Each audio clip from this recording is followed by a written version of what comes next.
Good evening, ladies and gentlemen. My name is Ivana Formanova, and I am the manager of KineDok. KineDok is one of the activities of Institute of Documentary Films. It is also an alternative distribution of documentary films from Central and Eastern Europe, and it operates in 7 territories, in 7 countries. And this event is organized by all our partners. So I would like to thank them at first in help in the joint effort to organize this discussion.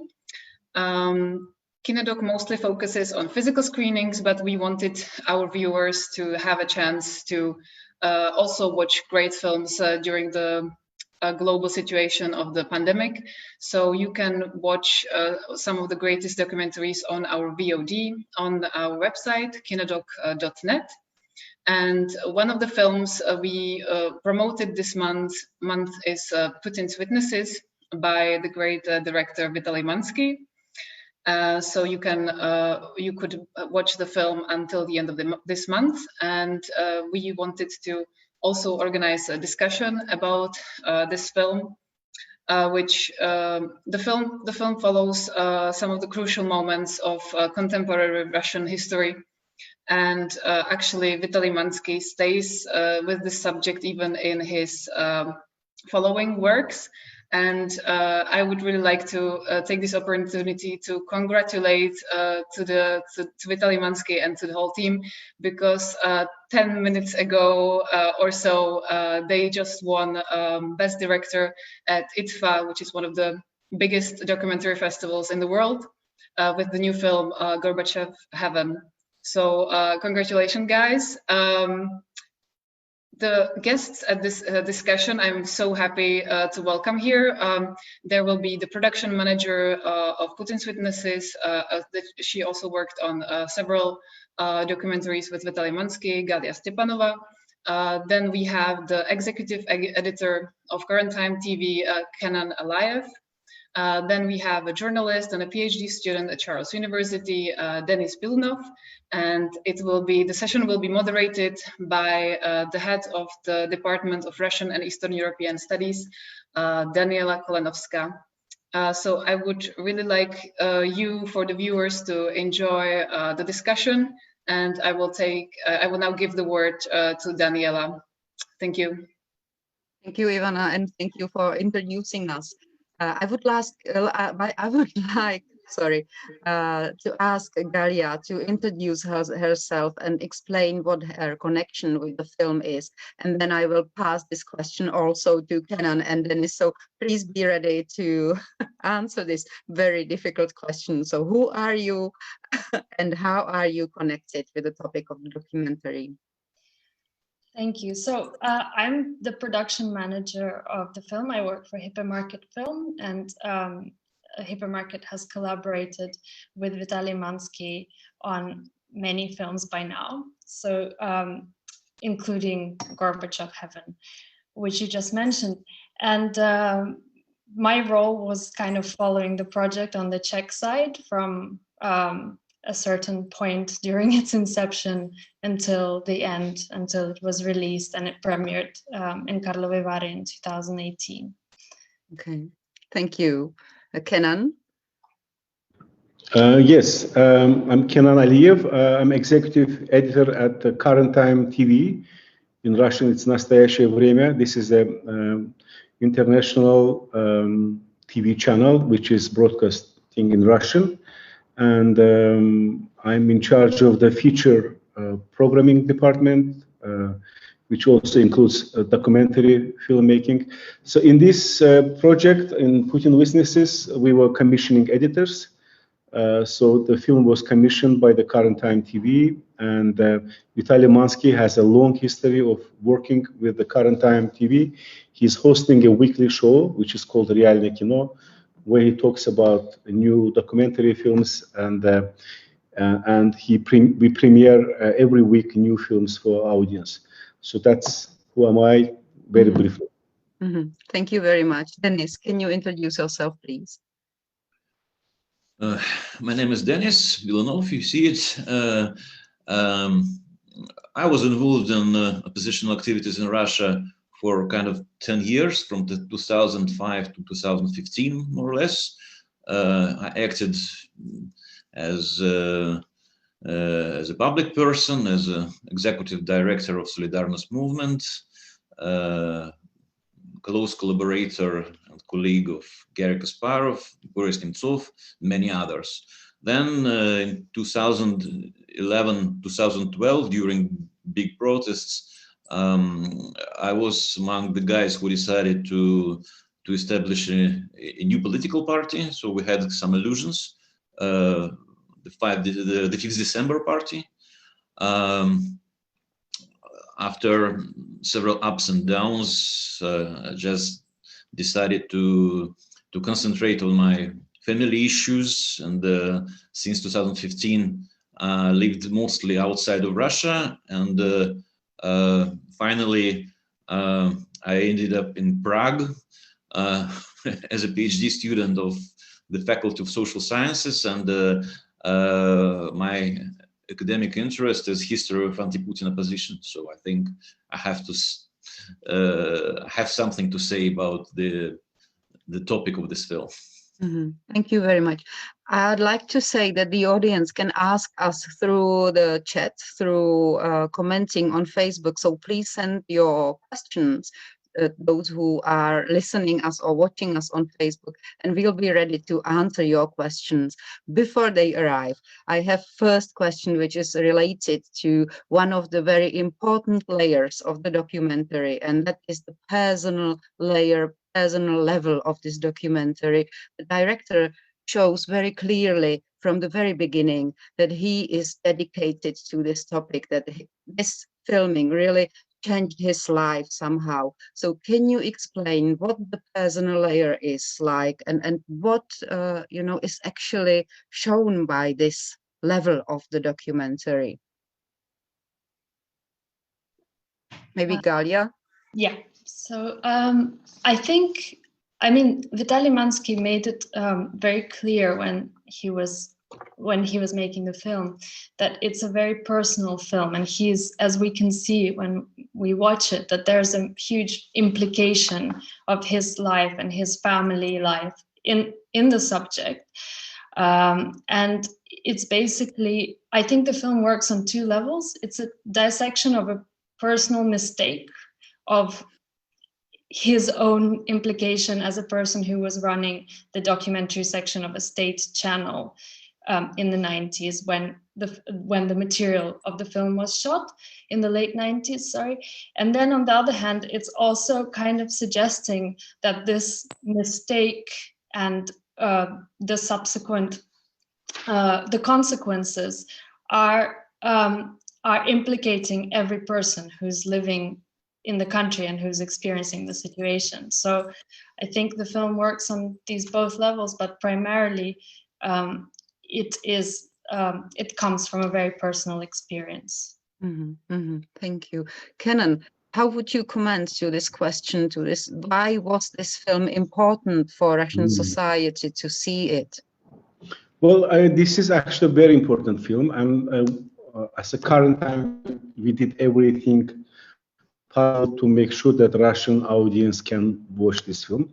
It is very well known in the West, but But Mansky always said that one of the reasons why he decided to cooperate with Current Time on this project was that he wanted the Russian audience to see it.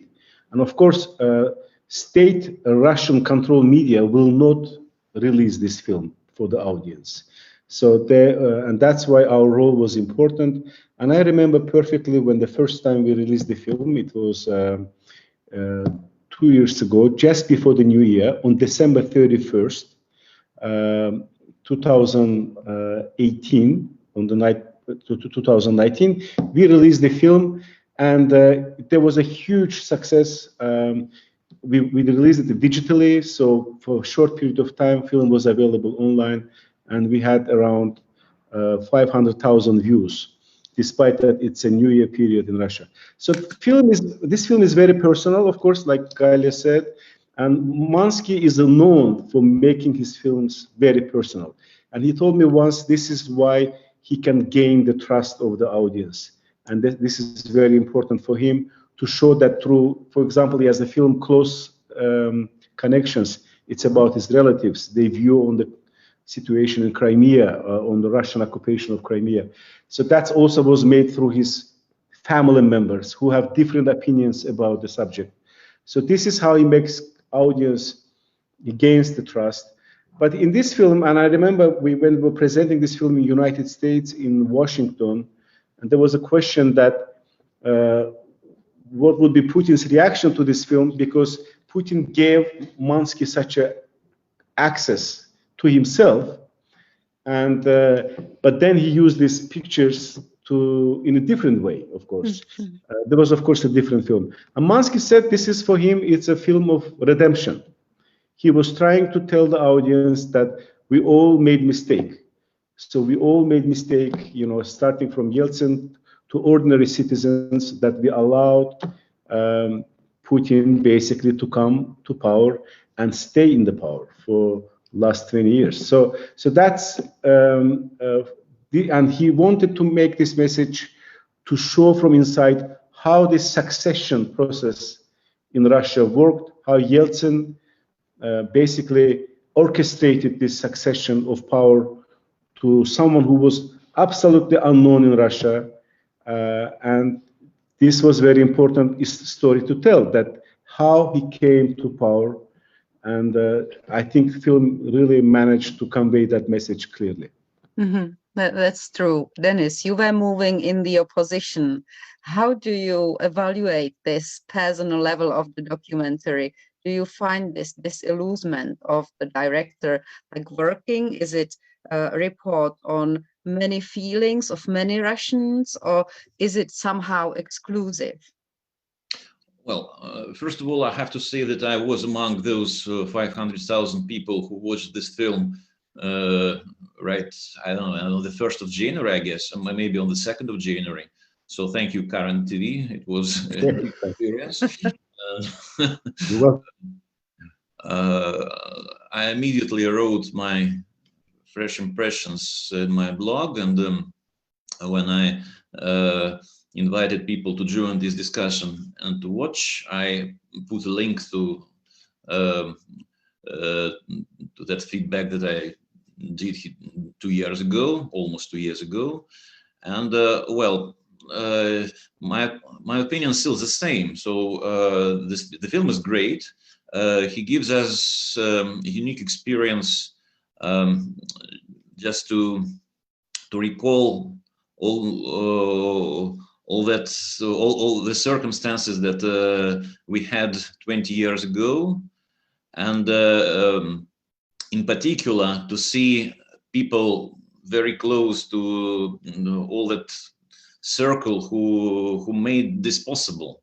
And thanks to Mansky, we can see it from a very close distance.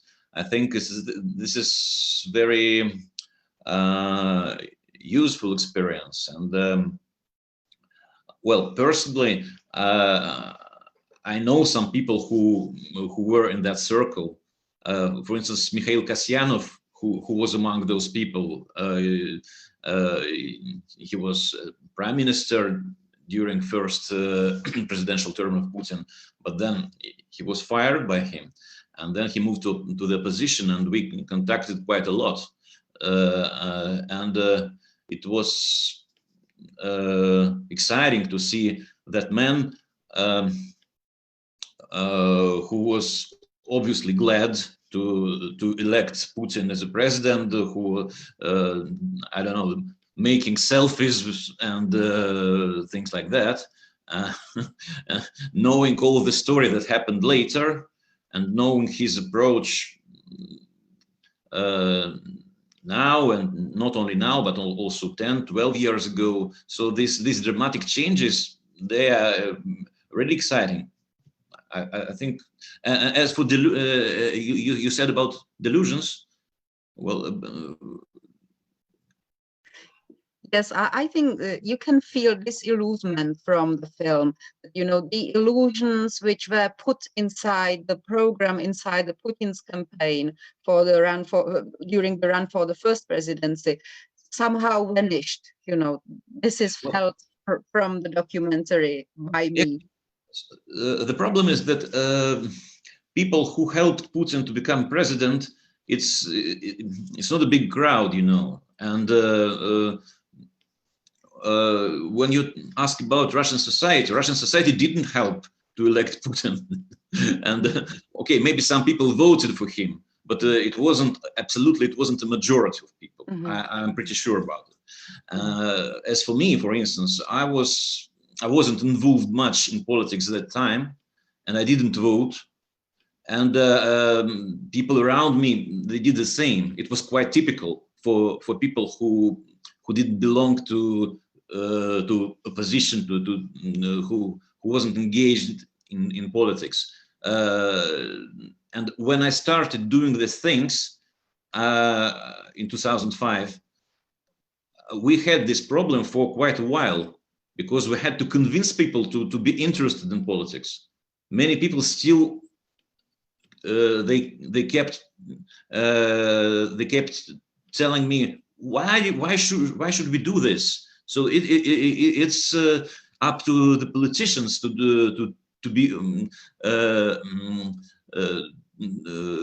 do all these things. So it's not up to us. Normal people, they just don't have to do this, and that's why. Well, maybe those people who are not happy now with what's happening, maybe they can be sorry they had this attitude that time, maybe, but still I don't know. I can't blame them. It wasn't their fault. If we refer to the experience of to the political realities of other countries, I can say in Italy, where I lived for a while, in Czech Republic, in some other countries that I know, I wouldn't say people so much engaged into politics, only in special moments, like, I don't know, this clash of presidential candidates in the United States, but these are very, very special moments. And normally people, they don't care much about politics. Okay, thank you. This leads me to a second question and topic which is connected with Putin's predecessor.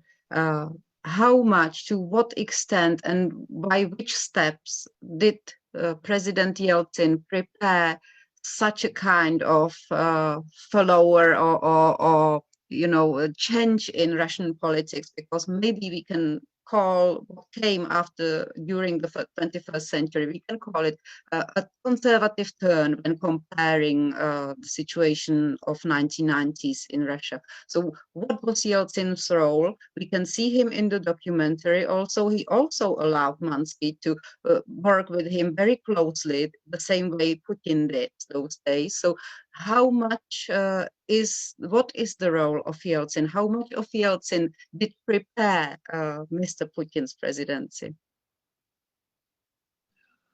Can I start? Oh, of course. It's quite obvious that it was totally a decision of Yeltsin and his inner circle. They wanted to secure their future, and they had a very difficult situation with that time opposition. The most dangerous people for them were people like Evgeny Primakov, and the Communist Party was quite strong at that time. I'm not sure about personally Zyuganov, because Zyuganov was already quite a weak politician, I think. But anyway, there was a bunch of stronger politicians inside the Communist Party, and they had a comfortable majority in the State Duma, and they can create problems. They could create problems at that time. And Yeltsin was not as much Yeltsin as his family, people who you can see the people in this film. So they felt themselves not safe, and they were trying to create a construction that would change this uncomfortable feeling. So they succeeded in a way, because Putin kept his word, and all Yeltsin's family they continue live quite happy life. They don't have any problems. Mm-hmm, mm-hmm. Thank you, Kenan. Yeah, I mean, I absolutely agree, and this is perfectly visible from the film.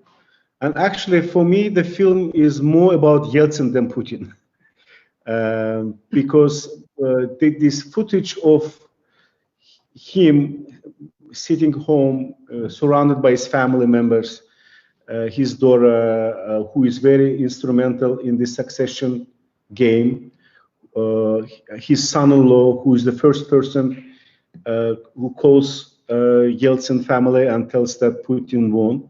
So this is all in the film, actually, and it's perfect illustration of how this succession plan was working, and the regrets that Yeltsin had, it looks like also from the film, after the succession plan succeeded.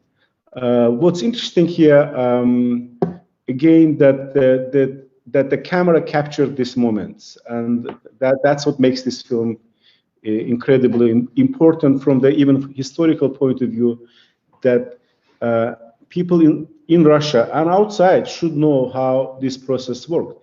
And I agree with my colleague who just mentioned that Yeltsin was afraid for his safety. His ratings were down. He wasn't popular, and he knew that. And so they needed some kind of miracle to not only keep the power, but also guarantee the safety for the Yeltsin, who thought that if someone else will take over power in Kremlin, he probably will end up in jail, because there were so many things done wrong with privatization, with something what's going on in Chechnya. The war was still raging at that time. And that moment, even Yeltsin says in the film, if audience remembers that Putin's popularity was 2% when he took over the job of the, I think first as a KGB chief, then the prime minister. But by the time he went to the poll, his ratings were already up 50%. Yes. So this fear of losing the power, losing what they had, that Yeltsin, his family, that kind of played the role of catalysis of moving with this succession plan. And they thought maybe that at that time that Putin will come for a few years, maybe for 1 term, 2 terms, because nobody expected Putin to come and stay in power for this long. I mean, he is now the Tsar of the Russia. So I think Yeltsin made this historic mistake, but it depends how you look at that. From his family perspective, probably he saved them. But for the Russia, it opened a new chapter in its history that we're still witnessing right now. And it's very important to see the beginnings, and I think that the film really brings it very, very nicely and very comfortable for us to see, even inside Yeltsin's family and Yeltsin's house. Galya, how does director make this film to be like this, so close to the personality of a top politician? Well, I would like to add one thing to the previous question before answering the next one, and it is that in many discussions, Vitaly Mansky mentioned that actually the film is focusing on a sort of sense of guilt of the liberal circle, and we see that they're the people who are representatives and who are part of the cabinet of the election campaign and so on. But even before '99. There was the re-election of Yeltsin for the second term in '96. And this, in a way, was the turning point, according to this interpretation of the political situation in Russia, because the liberal circles were afraid of the communists returning to power. And what they did was already to ensure, by using basically not democratic means that are then reflected in how the Operation Successor works in '99, to secure Yeltsin's second term. And this is kind of an important, I think, historical moment to go back to.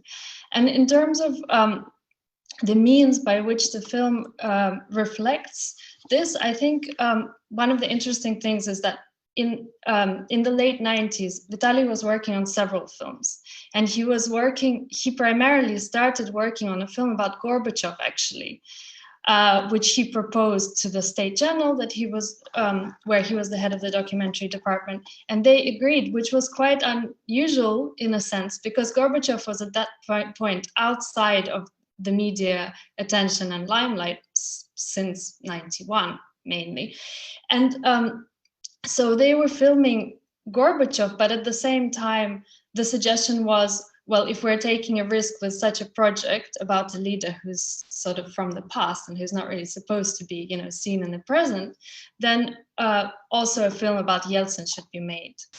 And when they started filming the film about Yeltsin, the situation with Putin's succession and with this Christmas Eve on December 31st, '99, when he was announced as the acting president, kind of appeared. And so they switched their attention immediately, almost, several days later, to trying to understand who is Putin, and started to make this project with the working title, The Unknown Putin, and to research, to try and pick up some material, some archive materials and so on, to understand who he is, because at that time, nobody really had any clear idea of his background or what he represented, because he was not such a known figure in the political landscape. And so one of the interesting elements was that I think this material was being filmed really as it unraveled. And it was also kind of unknown to the filmmaker and his team themselves what the significance of it was going to be. And in fact, Vitaly said that at first he offered the project about Putin, because he was already working on the ones about Gorbachev and Yeltsin, to his colleague Sergei Miroshnichenko, another great, important at the time documentary filmmaker, and he refused. So Vitaly continued to collect the material and to work on the project that then became known as Putin the Leap Year. And the other thing is that at that time, in '99 and 2000, it was still possible to film this material so closely, because in a way the protocols did not yet exist inside the Kremlin. There was not so much. It wouldn't be possible now, it wouldn't be possible, maybe 10, 15 years after that. But at that time, the situation was still very fluid. And so Vitaly and the whole team were able to follow the unraveling situation. And as Vitaly said, he often proposed some suggestions for scenes or situations, or appeared, such as when, the scene about the discussion of the Russian anthem happens in the film. So he came and suggested, and usually those suggestions were accepted, and there were no imposed scenes, in the shoot on the filmmakers, which also would not be at all the case now. And the other thing is that there was a team of different cameramen that were working all together, and Vitaly was directing, but he was also filming himself with a smaller kind of handycam camera, more fluidly, sometimes alongside the cameraman, sometimes something different that was happening. And when he was editing Putin's Witnesses and returned to that archive, he realized that the things that he was filming himself with this smaller camera, and this is why sometimes you see that the footage is not, such great quality, despite the fact that it took months to restore it. It's because it was filmed, in this more subjective, perhaps, way, and intuitive way, rather than like, an official kind of more choreographed style. Mm-hmm. I just have to add that, I think when Mansky started filming this film, I think maybe he had a different idea in his mind. But his ability to work with the archive 20 years later and get the best part of what he filmed from the new context, from new perspective, I think that's what made this film amazing. Because at the time of filming, he had a different task, different agenda, and different expectations. But I think this is interesting what Galya just gave us as a background. Mm-hmm. More you learn about how this film was produced, more intriguing it gets. Yes, that is what you can even see in the film, because you see the pictures, but the commentary is added. Like, did you hear him? Did you hear him saying that this meant this? And I still do not believe that the FSB was involved in, I'm not sure, and stuff like this. So the commentary was added later, and you can join the director with your doubts, with your thoughts, which are contemporary, not of those 20 years ago. Denis, how would you comment on those people who are around Mr. Putin when he is elected? Who is the company, and why they are succeeded with some other company? What is the change? When this change happened? And we do not see it in the film, but still through this commentary, we can see that those people who are celebrating with Putin the first election will not be with him for a long time ahead. So where are they, and who is around Putin when he goes for the second and third presidency? Well, I already mentioned Mikhail Kasyanov, and there is no, it doesn't make sense to speak about him anymore. But what I would like to say, first of all, talking about liberals who were afraid of the communists, that's way too generic, I think, because people around Putin who can see they're not liberals, all of them. And Russian liberals are not only these people, so it's much more complicated. And okay, I don't like Grigory Yeltsin much, but of course he didn't want Putin to come, and he tried to compete during those elections. So at least the Yabloko party, who was, well, maybe some people see these small nuances, differences, and they don't call them liberals. But more or less, when we talk about Russian politicum, we divide it in three parts. So liberals, nationalists, and lefts. So if we're talking about liberals, usually we include all kinds of liberals, including Yabloko, including, I don't know, Moscow City activists, and so on and so on. Of course, there is a big difference between, among them, and this division in three is very, very approximate. But anyway, well, if you want to see the big picture, it works more or less.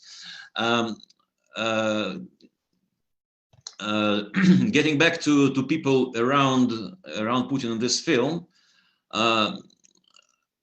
maybe this is the only big disadvantage of this film, and the thing that I wrote in my 2 years ago feedback. There is one very important person who is missing in this film, Boris Berezovsky, and we know quite well the story. Berezovsky was one of the key persons who made the decision regarding Putin. He personally talked to Putin in France. He insisted that he was the first person who told Putin that he would become president. We know this story. Maybe it's not exactly true, but there is no doubt about the leading role of Berezovsky in all this, in what happened. And we don't see Berezovsky and in this film at all. Nobody mentions him. This is very, very strange. So I would like to ask Vitaly Mansky about this. Maybe my colleagues could explain something about this. Well, okay, at this moment, I just stop. Okay, thank you. Galya, do you want to react? Or I just want to clarify one thing, that when I was talking about 1996 in relation to the kind of liberal agenda, let's say, versus the communist possible return of communists to power. But I definitely accept that it is that the definition of liberal in Russia is a very complex one, and you cannot put everyone in one category or one boat. well, at least I'm grateful to say, that there is some important period. So it's not just the year when Putin appears to be in the center of power in Russia, but there are some years which are preparing this land for him to land on. So definitely late 1990s, this is the period where we can look for reasons and tools which prepared such a politics.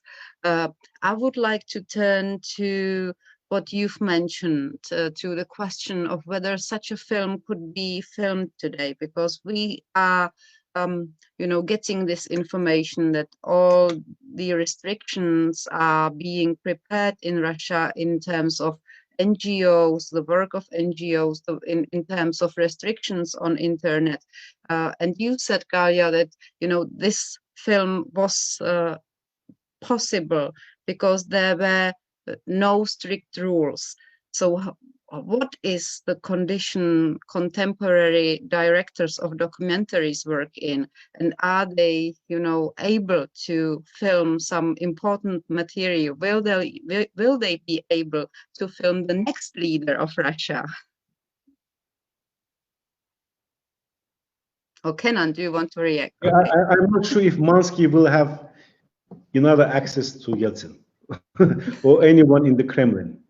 Maybe when Russia will be completely democratic, maybe then. I don't think Mr. Putin will agree to this kind of intimacy again with Mansky or anyone else, because he understands the power of the media, power of the message, power of television.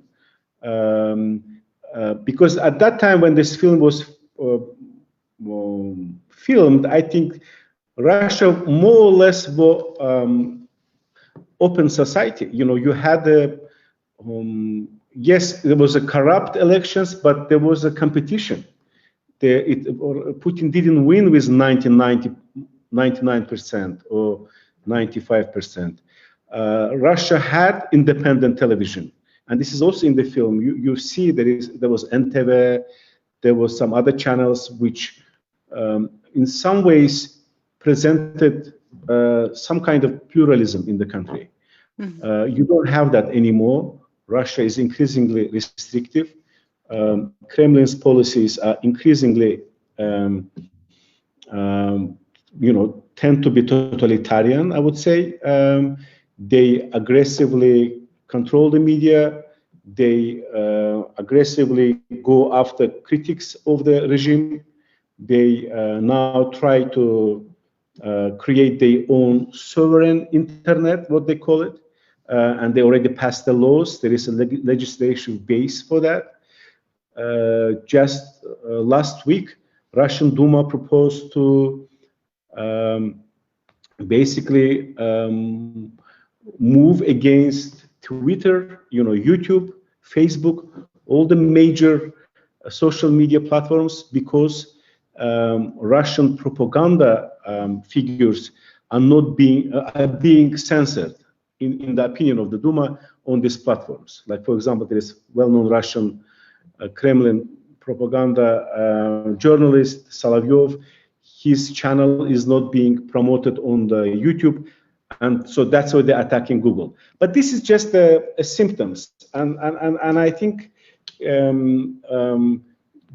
the question of the power in Russia is a huge question.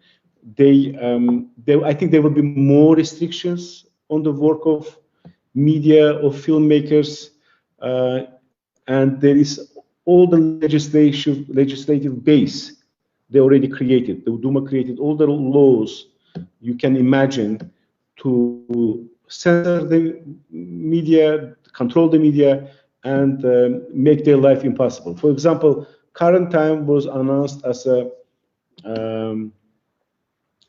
foreign agent in Russia. Anyone who works for Current Time is a foreign agent. So it's so they're trying to create these problems, obstacles. Of course, we believe in the power of technology, in the power of free media, and our content is attractive to the audience. And I think even in the Soviet times, you had people in Russia or filmmakers in Russia who were able to connect with the audience, even with all the censorship that was present in Russia. They were able to connect because there is a huge demand for the independent, verifiable, objective news and information in Russia. There is a huge demand for the interesting content in Russia, documentary content in Russia, independent documentary content in Russia. And that's why people like Mansky succeed. They still on demand. The people want to watch their films. They want to know what they're doing. And he also wins this award for Russia. It's on Russia's name. Today he won award as a best director in Amsterdam. It goes to Russia, so Russia should be proud of it.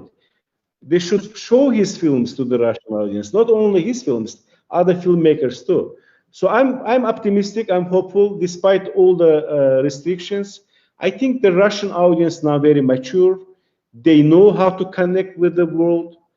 They know how to go around the censorship, and they will be able to connect with the global world, which is changing and changing and changing. And young generation in Russia, they're very savvy technologically. I think they will be able to connect and find the content they want to watch, including Putin witnesses. Thank you. Galya, so will Mansky work with his archive, or will he be able to document contemporary development? Will somebody allow him to come closer? Well, I think that the big issues at stake right now for filmmakers, and I think it includes Vitaly Mansky, are also figures who are not or political figures of dissidents who are in the opposition and who are often maybe not 100% inside the country anymore, or at least, whose presence is crossing that boundary that between Russia and Europe. And we are witnessing the situation in Belarus. with the president-elect and the situation with Navalny. So I think we can expect actually that the focus might shift from being completely on the inside, you know, sort of there inside Russia, to being in this more transitional space in which the politics are happening right now, the place that is actually crossing borders, or at least this is the hope that I think we as filmmakers, or, you know, documentary filmmakers have. And the other thing I wanted to say is that it really helps to have international broadcasters such as Current Time TV or funding organizations that are willing to fund filmmakers who are coming from Russia or from other Eastern European countries and who are unable to get the funding for these films that they're making, and they're able to make because they have a certain access, or they have access to certain personalities who might be very, you know, interesting to understand from political, social, cultural perspectives. But, you know, Vitaly Mansky's films have been funded for many years now by both the Czech Film Fund and Czech TV. And without those, and Current Time TV, of course, and without those resources, it wouldn't be so easy or possible. And now that Vitaly is living in Latvia, of course, there's also the Latvian Film Fund and other organizations there that are helping. And I think we're seeing a similar situation with, you know, more emerging film voices in documentary filmmaking in Eastern Europe, is that they're really appreciating and really needing the support and funding from the different broadcasters, film funds, and also festival funds that support the development of these projects. And it's hugely important to have access to that, to be able to tell these stories. Thank you for pointing to this very important question, Denis. If we are informed by all these wonderful documentaries, if Russian society gets the information and gets, you know, to understand the messages of these films, like this Putin's Witnesses, what do you think changes in the society?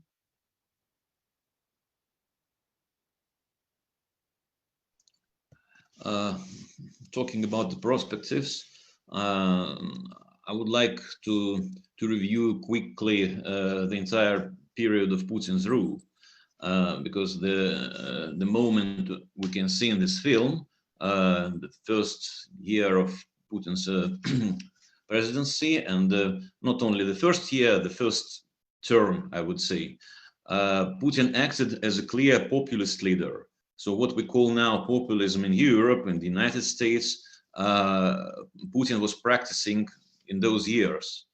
That means he didn't have any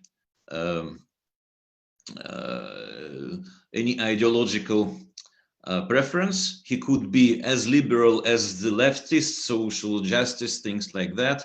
And somehow patriotic, nationalistic, so this big division that I mentioned before in three. So he was all three, and when he needed it. And what's important for populism is to have an enemy. And the enemy of Putin, of his first presidential term, was of course the oligarchy of the 90s, and he. In vision of many people in Russia, he was our guy, our big president against the evil of the oligarchy, and he managed to win this battle. And this was product, a clear media product. If we want to compare it with the modern populism in Europe and the United States, very similar. Then after this big victory over Berezovsky, Khodorkovsky, Gusinsky, and others, he had to adjust his politics because he needed a new enemy. And after some hesitations, the new enemy was appointed in the West. It didn't happen at once, but it happened. and it brought us step by step to the situation with to the Crimea crisis, to the war with Ukraine, and to all these things. But what happened later, that somehow, and this is very interesting fact, and this is, I would say, kind of perspective for the future. Putin stopped to be a populist. He became a way traditional politician because he had this choice. He could continue to be a good guy for ordinary people, but he didn't want to. He prefers to be a good guy for his fellow oligarchs that he brought to the wealth. And in more or less in 2018, the situation changed. It was a changing year. And the trigger was the pension reform, of course, but in general, people don't they don't perceive Putin as our guy against bad guys anymore. They perceive Putin, the big majority of Russians perceive him now as a bad guy, as a leader of bad guys, and this is very important. This is about the perspective. Because you can't hide this attitude. Even the Kremlin sociology, they have to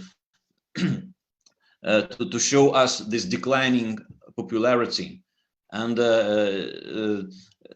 I think he's aware of this fact very much, and all this strange behavior during the pandemic, when he just hiding somewhere and people see it. So now we definitely see the decline. Unfortunately, this decline could last for quite a while, maybe many years. But this is how to say it, it's a way down. So and this is the perspective. So now we have to wait for maybe for a happy moment when the change will be possible, and it depends much on the will and the readiness of concrete people to act. I know some of these people.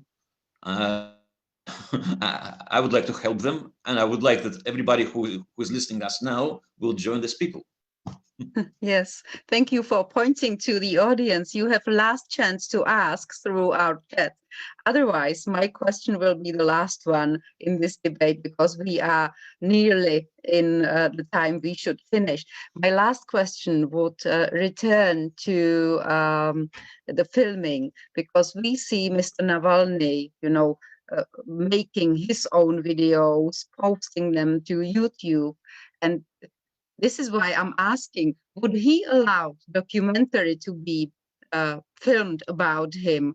What is this, YouTubing, when you compare it to the work of Mansky? How does this go together? This YouTubing, making his portrait himself, and when you have the documentary next to it, how will you work with it, you filmmakers?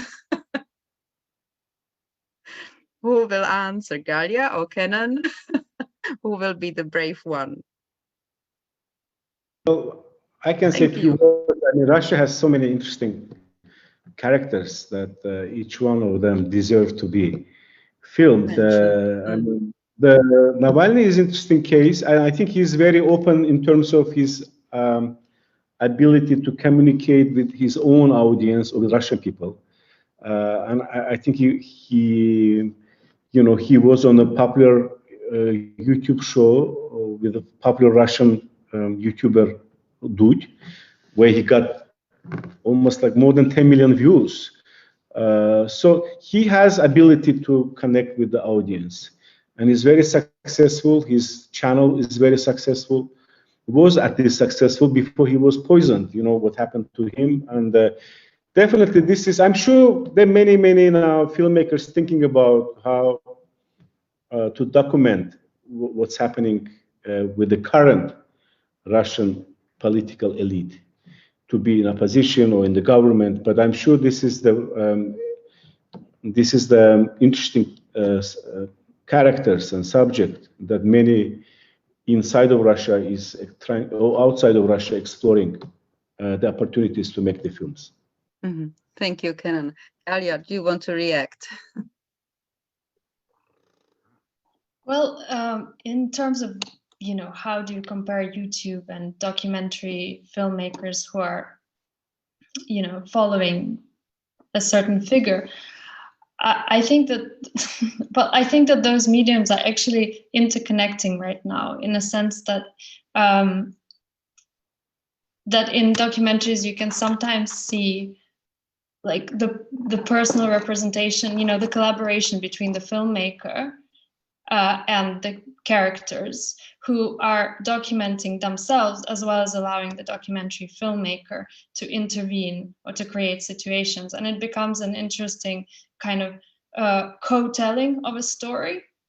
And I think there are very interesting examples of such films which are not like done with political leaders necessarily, such as The Earth is Blue as an Orange, maybe by Irina Tsilik, maybe some of the audiences have seen it, or other films, maybe My Friend Boris Nemtsov is a Russian film that could be interpreted as an example of such a film, where the relationship becomes so close, and the co-living or coexistence of the documentary filmmaker and the character for some time at least is such that this kind of storytelling could be, you know, could be taking place. And I think this is an interesting direction to explore for future projects. Okay, thank you. I must thank you very much for this interesting debate. It was great to hear your opinions and your points. Thank you for participating, and have a nice evening. Thank you very much. Thank Thank you very much, and happy Thanksgiving. Happy Thanksgiving. Bye-bye. Bye.